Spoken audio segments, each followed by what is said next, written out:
मैं इस समय सतवारी में हूं और एक मामला चोरी का सामने आया है, लेकिन थोड़ा सा ये हटके है क्योंकि जिन महिला के साथ चोरी हुई है उनके हाथों से उंगलियों में से अंगूठियां निकाल के चोर ले गया।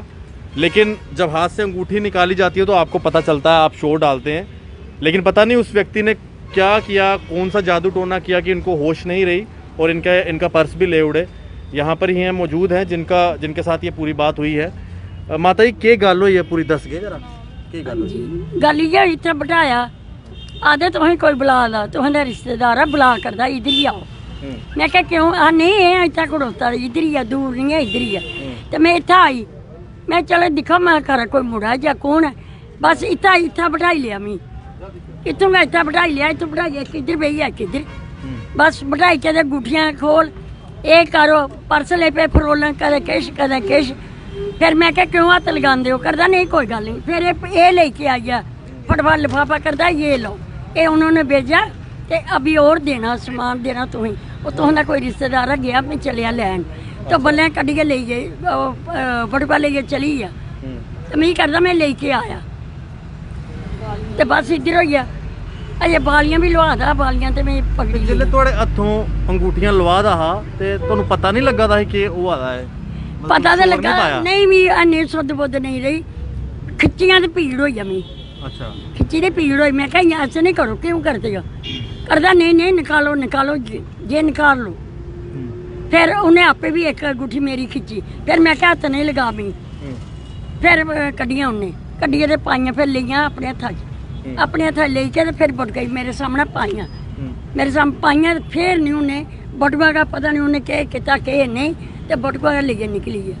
अच्छा, बटुआ लेके चली। बटुए च के समान? ओदे पैसे का, पैसे ओदे खाली पैसे का। और तुंदे कन्ने और भी कोई है या तुस कल्ले आए? मैं कल्ली थी आई, कल्ली गई।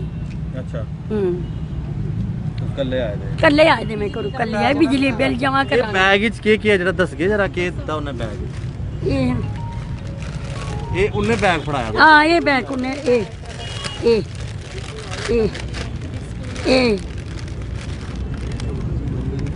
ये बैग से सारा कुछ पेदा।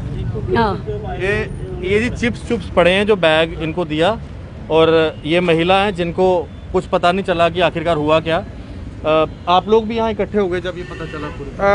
हमें जब ये घर पहुँचे तब मैं आया, तो ये मुझे लगता है या तो ये जैसे अनकॉन्शियस वे में सारा कुछ हुआ है, तो ये मुझे इस बात की हैरानी होती है कि सामने पुलिस पोस्ट भी है और ये रश भरा रहता है सतवारी क्षेत्र में, और कुछ भी किसी ने भी कोई एक्शन नहीं लिया इनके पास। मुझे लगता है ये तो या तो ये बेहोशी वाला तो मुझे कुछ लगता नहीं है, हिप्नोटाइज किया जा सकता है, क्योंकि ये सारा जो ये जो सिम्टम है ये हिप्नोटाइज्म किया हुआ है इन पर। क्योंकि हिप्नोटाइज में आपको पता कुछ देर के बाद आदमी कॉन्शियस में आता है, तो इनके साथ वैसा ही हुआ। लेकिन कैमरे हैं आगे पीछे, कोई कैमरा इसको पकड़ नहीं पा रहा है, ये बड़ी दिक्कत आ रही है। कम से कम कुछ पकड़ें या पुलिस वाले एक्टिव हो जाएं थोड़ा सा। तो ये दूसरा तीसरा केस है, आपको पता है सतवारी एरिया में इसी आधा किलो की लोकेशन में 2-3 केस हो गए हैं, लेकिन यहाँ कुछ भी नहीं हो रहा, उस तरह से कार्रवाई नहीं हो रही। तो आपके माध्यम से यही है कि कम से कम सतवारी पुलिस स्टेशन 1 किलोमीटर के दायरे में है और पुलिस पोस्ट सामने है, थोड़ा सा कम से कम एक्टिव हो जाएं तो इस तरह की वारदातें और ना हो। माता जी ते तुस कल्ले आए थे घरों या घरों तुहाडे कन्ने भी कोई आया था? नहीं मैं कल्ली आई, कल्ली आई साल डिप्टी कल्ली का मैं कल्ली आई। ਅੱਗੇ ਵੀ ਜਾਂਦੇ ਨੇ ਬਿੱਲ ਜਮਾ ਕਰਾਉਣ, ਘਰਾਂ ਦਾ ਬਿੱਲ ਹੀ ਜਮਾ ਕਰਾਉਂਦੇ ਨੇ। ਮੰਮੀ ਆ ਮੇਰੀ, ਤੁਹਾਡੇ ਮਾਤਾ ਜੀ। तुस के अपील करते हो पुलिस अगर, क्योंकि इंदा सोने दी अंगूठियां भी चले गई, पर्स भी चला गया? ਹੁਣ ਅਸੀਂ ਆਖਣੇ ਕਿ ਉਹਨੇ ਪੁੱਛਣਾ ਚਾਹੀਦਾ, ਉਹਨੂੰ ਗੌਰ ਕਰਨੀ ਚਾਹੀਦੀ। ਉਹਨੇ ਵਿਚਾਰੇ ਬੜੀ ਮਿਹਨਤ ਦੀਆਂ ਬਣਾਈ ਦੀਆਂ। ਹਾਂ ਇਹ ਵੀ 3 ਅੰਗੂਠੀਆਂ ਵੀ ਵੱਡੀਆਂ ਸੀ, ਆਲੀ ਬਾਲੀਆਂ ਵੀ ਖੋਆ ਦੇ ਸੀ ਤੇ 3 ਤੁਹਾਡੀਆਂ ਅੰਗੂਠੀਆਂ ਸੀ ਜਿਹੜੇ ਪਾਈ ਦੀਆਂ? हाँ 3 पाई ਆ ਵਿਆਹ ਹਨਾ ਛਾਪਾਂ ਪਾਈਆਂ, ਸਾਰੇ ਨੇ 3 ਛਾਪਾਂ ਹੀ ਪਾਈ ਦੀਆਂ, ਚੈਨ ਵਗੈਰਾ ਵੀ ਪਾਈ ਦੀ। ਇੰਨਾ ਸ਼ੁਕਰ ਹੈ ਕਿ ਉਹ ਕੁਛ ਨਹੀਂ ਕੀਤਾ ਉਹਨੇ, ਮਰ ਇਹਨੇ ਬਣਾਇਆ ਤਾਂ ਬੜੀ ਮੁਸ਼ਕਿਲ ਹੈ ਵਿਚਾਰੇ। ਅਸੀਂ ਤਾਂ ਇਹੋ ਅਪੀਲ ਕਰਨੇ ਆ ਕਿ ਭਾਈ ਉਹਨੇ ਪਕੜੋ। ਕੱਲ ਦੀ ਜਿਹੜਾ ਕੋਈ ਦੂਸਰੇ ਵੀ ਔਰਤ ਵਾਸਤੇ ਮੁਸ਼ਕਿਲ ਹੈ ਬਾਹਰ ਨਿਕਲਣਾ, ਅਸੀਂ ਉਹ ਆਖਣਾ ਉਹਨੇ ਪਕੜੋ ਜਲਦ ਤੋਂ ਜਲਦ।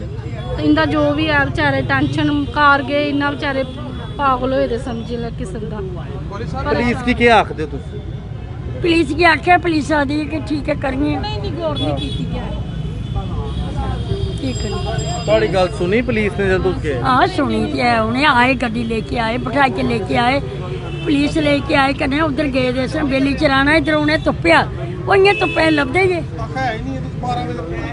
तुप्पे थोड़े लभदे हाँ ये पूरा मामला है जी। ये महिला है जिनके साथ ये पूरी वारदात हुई है। जिस तरह से ये कह रहे हैं कि इनको कोई सुध-बूध नहीं थी, इनके हाथों से अंगूठियां निकाल ली। अगर आप देखेंगे कोई अंगूठी निकाले तो पता चलता है, लेकिन इनको कोई पता नहीं चला, तो इसका मतलब हो सकता है कुछ ऐसी चीज़ इन पे कर दी कि जिसके बाद इनको कुछ समझ नहीं आया। इनकी 3 अंगूठियाँ, इनका पर्स जिसके अंदर लगभग 2000 से ज़्यादा पैसे थे, वो लेकर जो है फ़रार हो गए हैं चोर। ये सतवारी मेन जो सतवारी इलाका है, वहाँ का मेन जो सतवारी का स्टॉप है, वहाँ का ये पूरे वारदात है। धन्यवाद। राम राम।